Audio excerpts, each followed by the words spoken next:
리벤스킨트는 샌프란시스코에도 유대인 관련 작품을 하나 지었습니다. 그런데 왜 현대 유대인 박물관이 필요한지 잘 모르겠네요. 제가 답사를 갔을 때 제가 잘못한 줄 알았습니다. 너무 전시물이 없어서요. 그런데 여기서도 기존 건물에 해체주의 건축을 끼워 넣었네요. 원래 발전소 건물로 쓰였던 건물이라고 하는데요. 베를린 유대인 박물관도 로얄 온토리엔 뮤지엄도 기존 건물에 증축을 한 것인데 무슨 증축 전문가인가요? 리벤스킨트 현대 유대인 박물관을 소개하는 저는 여러분과 함께 건축의 길을 가는 Cinema C Architecture A Psychoanalysis P 카푸 채널의 앞에입니다.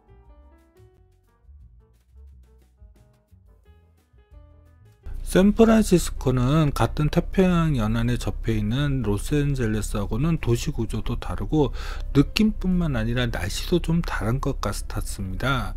현대 유대인 박물관은 샌프란시스코의 중심 지역에 위치하고 있습니다. 이 근처 호텔 가격이 좀 셉니다. 자, 저기 있는 게 바로 현대 유대인 박물관입니다.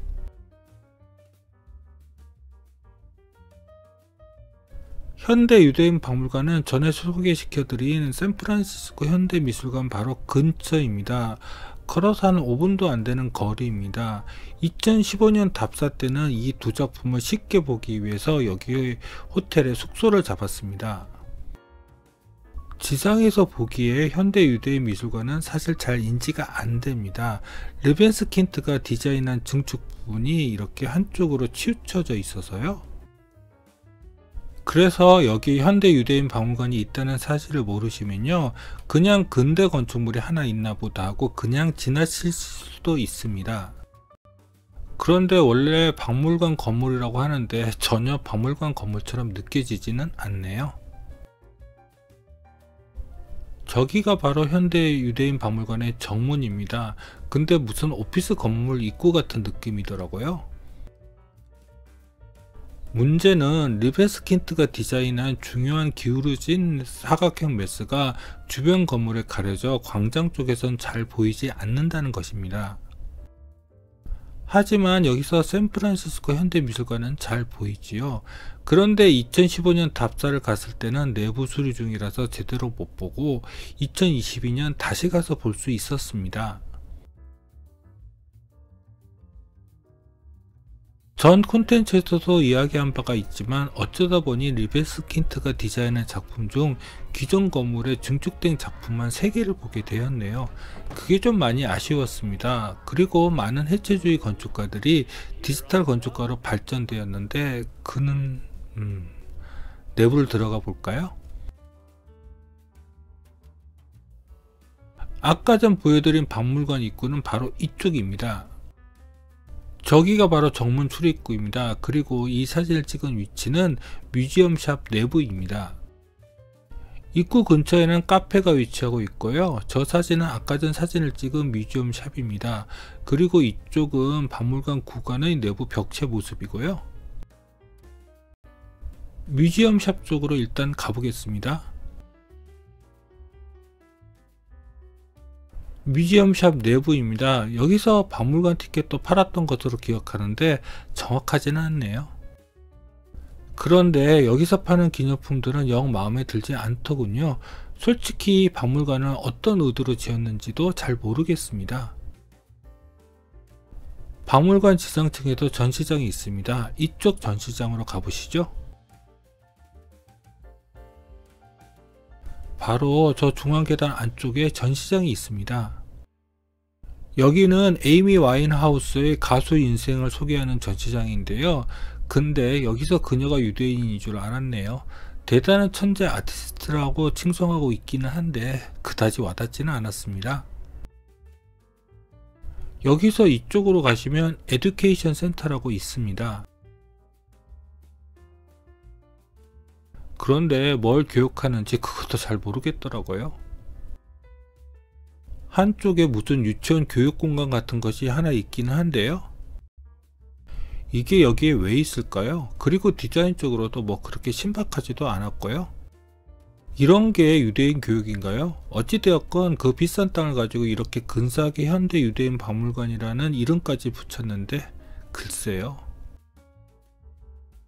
그래도 현대 유대인 박물관에서 좀 볼만한 공간은 이 계단 공간입니다. 아까 전 에이미 와인하우스 전시장 앞쪽 계단입니다. 이 계단은 사각형으로 기울어지게 세워진 증축 부분 공간으로 올라가는 계단입니다. 이 계단을 올라가다 보면 계단찬 부분에 열린 부분이 있는데요. 이쪽에서 아까 전 보았던 뮤지엄 샷을 위에서 내려다 볼 수 있습니다. 그리고 그 계단을 위로 가면 그래도 이 현대 유대인 박물관의 하이라이트인 공간이 있습니다. 저쪽은 엘리베이터 홀이고요. 저쪽이 바로 그 하이라이트 공간으로 들어갈 수 있는 문입니다. 아, 여기에 또 재미있는 공간이 하나 있네요. 바로 여기 발코니 공간입니다. 바로 저기입니다. 어떻게 보자면 로얄 온타리오 뮤지엄의 2층의 짜투리 공간처럼 보이기도 하는데요. 여기에 앉으면 또 지상층 로비 공간이 한눈에 들어옵니다. 바로 이렇게요. 이런 사이 공간으로 보이는 뷰는 재미있기는 하네요. 자, 메인이 되는 공간으로 들어가 볼까요? 바로 저리로 들어가시면 됩니다. 여기는 외부에 기울어진 사각형 메스와 연계되어서 공간을 이루는 면들이 더 분할되어 있습니다. 그리고 여기에서 고개를 드시면요, 이렇게 수많은 외부 창들을 통해서 자연 조명들이 들어와 다이아몬드처럼 반짝반짝 거립니다. 역시 돈을 좋아하는 유대인에 대한 어떤 상징일까요? 하지만 저는 그런 느낌보다는 여기 자연 조명을 참 재미있게 사용했다는 생각이 더 강했습니다. 더군다나 그 창을 통해서 들어온 햇빛이 벽체에 강한 햇빛의 흔적을 남기는 것도 좋았고요. 1층, 그러니까 한국 기준 2층에서도 역시 전시 공간이 있는데요. 여기는 아까 전 제가 올라왔던 계단 공간이고요. 이 계단 공간이 자아내는 공간감은 해치주의 속도감이 그대로 느껴져서 그건 마음에 들었습니다만, 그 반대쪽 공간은 너무 평범해서 좀 그랬습니다. 그리고 저쪽으로 가시면요, 이렇게 큰 글자가 쓰여져 있는 복도 공간이 나오고요. 저 안쪽에 전시장이 있는데 제가 갔을 때는 저기는 오픈되지 않아서 구경하지 못했습니다. 지금도 그런가요? 여기까지가 현대 유대인 박물관에 대한 소개였습니다. 샌프란시스코는 2015년, 2022년 두 번 답사를 갔습니다. 두 번 참 좋은 도시라고 생각했는데 어쩌다가 여기가 펜타닐의 도시가 되었는지 모르겠네요. 정말 안타깝습니다. 거기다가 2025년 새해에 로스앤젤레스는 불타고 있네요. 그럼 구독과 좋아요 부탁드리며 이상 카푸 채널의 아페이였습니다.